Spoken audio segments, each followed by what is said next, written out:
Marilah kita berdoa. Damai sejahtera Allah yang melampaui segala akal dan pikiran, itulah kiranya yang memelihara hati dan pikiranmu dalam Kristus Yesus Tuhan kita. Amin. Saudara-saudara yang terkasih dalam Kristus Yesus, firman Tuhan menyapa kita hari ini pada Selasa 16 Juni 2020, yaitu yang tertulis pada Yohanes pasal 12 ayat 26. Demikianlah firman Tuhan.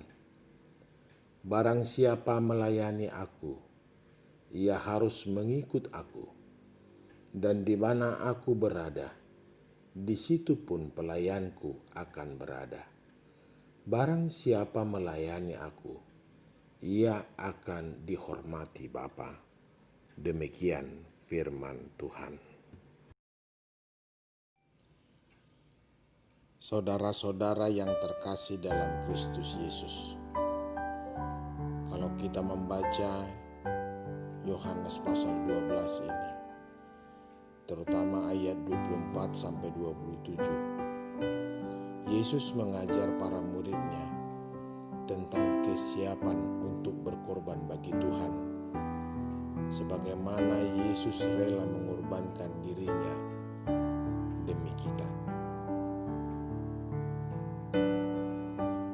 Oleh karena itu, orang-orang yang berkorban untuk Kristus haruslah orang-orang yang tidak mencintai nyawanya. Mencintai nyawa di sini berarti mencintai segala keinginan diri sendiri yang tidak peduli dengan urusan dosa atau tidak. Hidup mengikuti jalannya sendiri dan sesuka hatinya. Entah itu merusak atau membangun sama sekali tidak masuk dalam pertimbangan. Orang yang mencintai nyawa seperti itulah yang pada akhirnya tidak akan bisa menerima kasih karunia Allah. Sebab bagi mereka, hidup dan segala kesenangan dosanya itu yang paling penting dan diperjuangkan dalam hidupnya. Mereka tidak merasa membutuhkan keselamatan dari Allah. Sehingga benar perkataan Yesus bahwa jika hidup seperti ini yang orang pilih, maka orang tersebut akan kehilangan nyawa atau kehidupan yang sesungguhnya. Hanya orang-orang yang mau menyangkali segala keinginannya yang sia-sia dan berdosa, pada akhirnya akan dapat mengalami kasih karunia Allah. Sebab mereka tahu apa yang paling mereka butuhkan dalam hidup mereka. Pernyataan Yesus ini serasi dengan teladan hidup Yesus sendiri yang sudah kita renungkan, bahwa kemuliaan hidupnya diwujudkan dalam ketaatan dan ketundukan pada Bapanya, melalui kelemahan dan perendahan diri dalam penderitaannya sebagai manusia. Ini bukan saja menjadi prinsip, tetapi juga prinsip hidup semua orang yang ingin mengikutinya.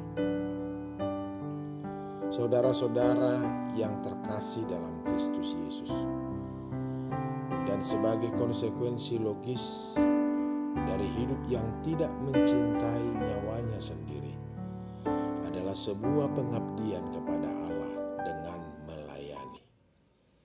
Melayani Allah adalah bentuk penyangkalan diri dan sekaligus respon atas karunia Allah yang sudah menyelamatkan kita. Jika menyebut diri sebagai pengikut Kristus, sebagai orang-orang yang telah menerima kasih karunia Allah, tetapi tidak bersedia memberi diri melayani Allah, tidak bersedia mengendalikan keinginan-keinginan yang jahat, egois, maka mungkin sudah saatnya memeriksa kembali penghayatan dan iman kita kepada karya Kristus. hanya dengan mati